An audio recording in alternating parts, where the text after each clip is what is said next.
Why does every guy cheat on you? Trust me, I know. How come girls always call you their friend? I can tell you. We'll talk about your strengths and we'll talk about emotions. Secrets of Birthdays, now live for purchase. Check out yours at secretsofbirthdays.com. Soul Garden.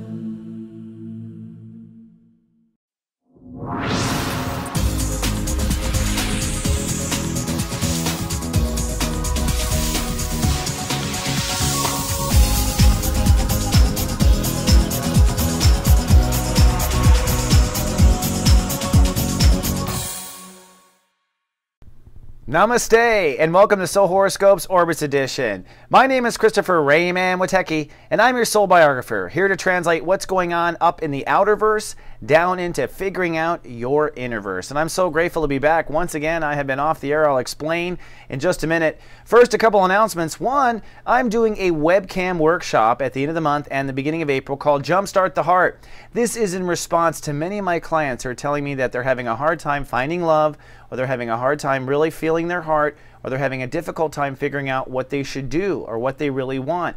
This is a disconnection to your heart, my friend. Come Jumpstart the Heart for just $33.95. This is a class one-on-one with me, actually 1-on-8, and we're going to get in a 90-minute period some basic fundamentals to returning to your heart and restoring faith in your inner child. So check it out. Also, if you buy a 1-hour reading with me right now, you will get a free Secrets of Birthday video emailed to you before the reading. And I got to say, I'm loving the way this is working because people come to the reading now with questions and they're informed. This is a 20-minute video you get for free, which is based on your chart, and then you get the reading. So come on down to soulmart.me. That's where this is all sold. And by the way, soulmart.me is a nonprofit co-op. We're developing it into a nonprofit co-op. So when you are investing in Soulmart, you're investing in the ability for other practitioners to come out as well. We put all of our money back into promoting our kind, if you will. So that said, we are in a very difficult time. The sun is in Pisces. The universe is investing an incredible amount of psychic energy in the Pisces vibration. It really is that cliche of let go and let God. I myself found myself on my back in the hospital again. I want to say thank you to every person that sent well wishes and spirit and prayer. I did really feel it and I bounced back. And it just goes to show you we are all human, and that's really kind of what we're being forced to face right now is our humanity, our own compassion for ourselves. And we're also having to stand up for those new emotional boundaries we work so hard on. So without further ado, let's take the Ascension elevator and dive deep into you.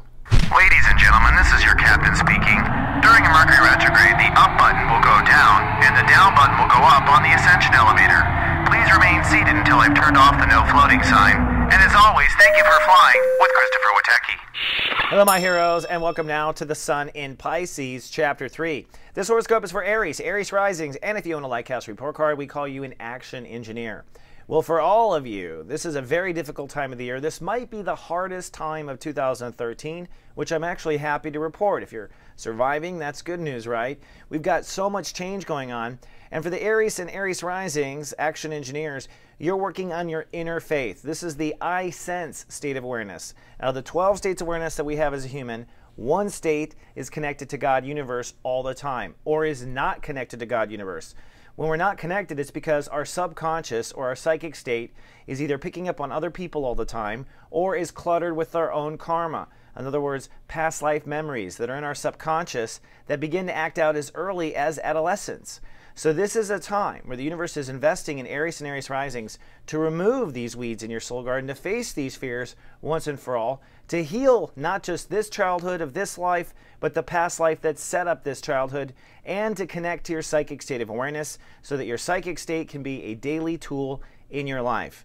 And the universe is doing a ton of investment. So as we start off, we're in Chapter 3 of Sun in Pisces. You've worked through intuition, you've worked through faith and the Holy Spirit when I was off the air, and now we move to metaphysics this week. This is the highest vibration of Pisces. If Jesus was a Pisces, this is probably what he was, a metaphysician in Chapter 3 of Sun in Pisces.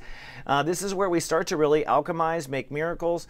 And you know, you have to actually have a miracle in your life and create it for yourself to believe in miracles. But I'll tell you myself, I'm completely convinced. I pulled some things off in my life I still can't believe.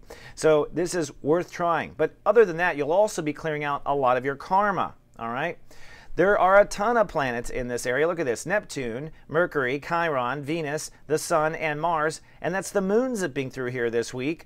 We're going to start at step 20 on Sunday. That is entering into the passionate part of trying to have faith in yourself. And by the end of the week, we'll be at 27 degrees, which is step 9, taking action on that inner faith, or facing that karma, facing that boogeyman, or pulling the weed.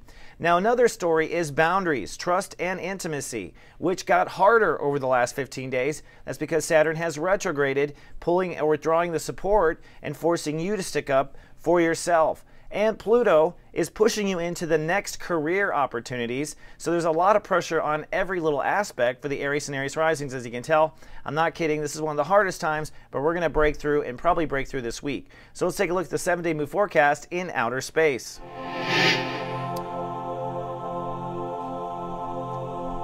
Alrighty, so we are doing it the same way we always have, but I'm trying to still simplify this matter. Let's start, of course, with Sunday, shall we?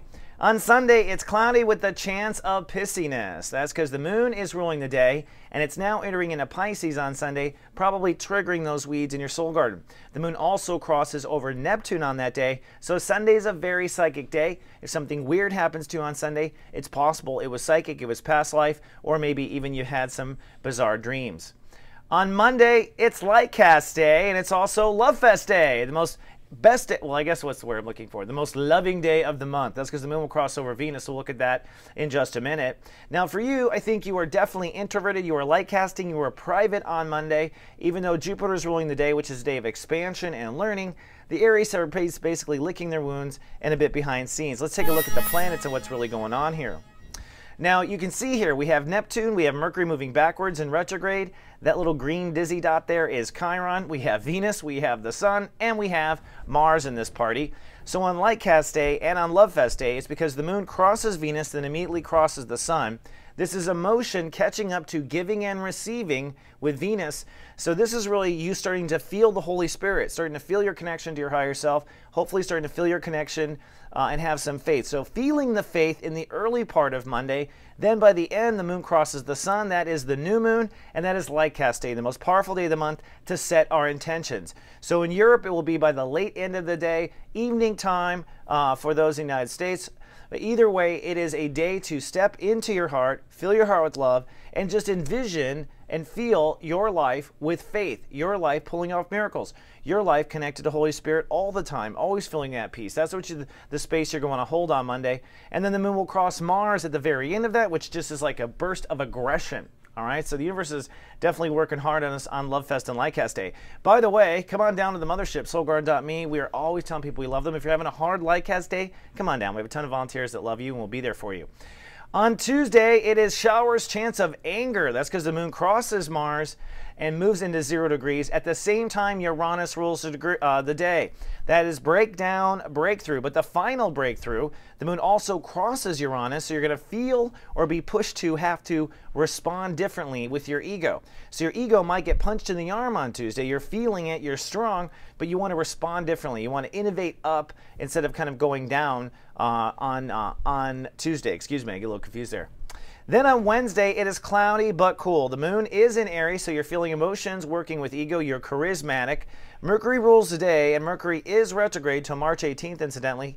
So what that means is we are thinking backwards, and where you're thinking backwards is still those weeds in the soul garden. So you're going to rethink or reconsider some of those weeds, especially after all that investment, especially now that Mars is moving into your sign and you're starting to feel a lot stronger. So some rethinking, but the moon is in Aries, so it can't be that bad anyways. Then on Thursday, sunny and completely cool. The moon will be in your sign.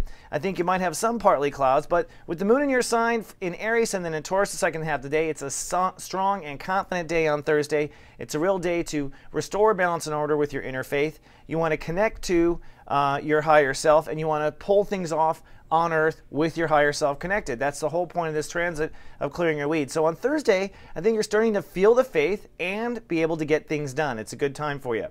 Then comes Friday. Oops. Then comes Friday. Sorry about that. Cloudy and productive on Friday, but you got 2 songs out of me. How about that?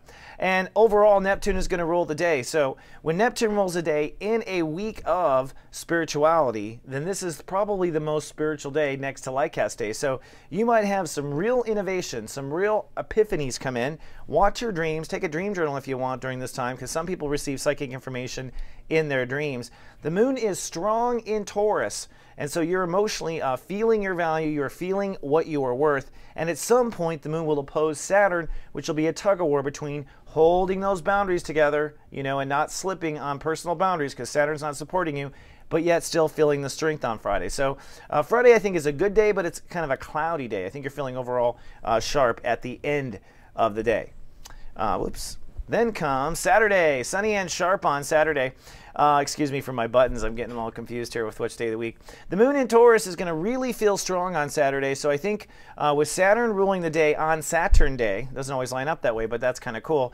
It will be time to really be decisive. This is, shift or get off the pot. Either you believe in yourself or you don't believe in yourself. On Saturn Day, you'll be at that point where it's time to put your money on the part of you that you believe in, and it's time to cut off all the other options. With the moon in Taurus, I think you'll be feeling very valuable. It's certainly a day to gamble on yourself, and that's the whole point, to use that alchemy part of the transit, that miracle part of the transit. If you've really built the inner faith, if you face the fears, then go for it basically on Saturn Day and put yourself out there. So it's going to be good.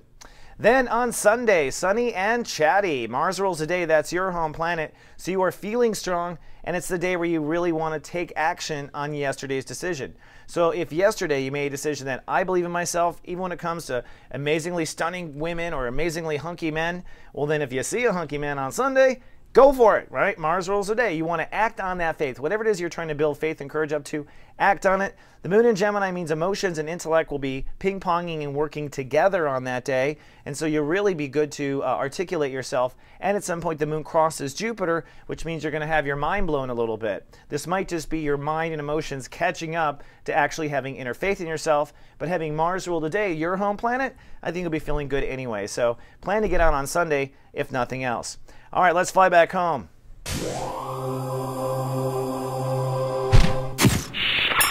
Well, thanks for watching your horoscope. And in closing, I just want to remind you of a couple of points. On the one hand, listen to those little birdies. Listen to that instinct. Neptune is plowing through to open up our psychic awareness, and the ones who will do well are the ones who listen. Mercury is retrograde to the end of this horoscope, which means reconsider, rethink, be open to ideas you're not open to. If you normally listen, speak up. If you normally speak up, listen. And don't forget about that yod with Jupiter. You want to be decisive about the topic I talked about in your horoscope. Well, thank you so much for allowing me to be of soul service. Remember, I am live on Mondays at 12 noon Pacific with my guided hangouts where I go into a deep topic and dive into what we're dealing with on a deeper level.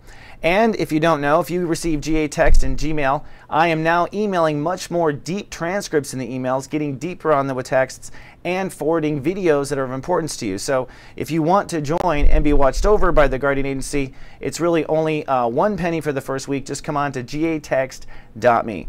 All right, folks, I love you so much with full gratitude. Namaste. See you next week.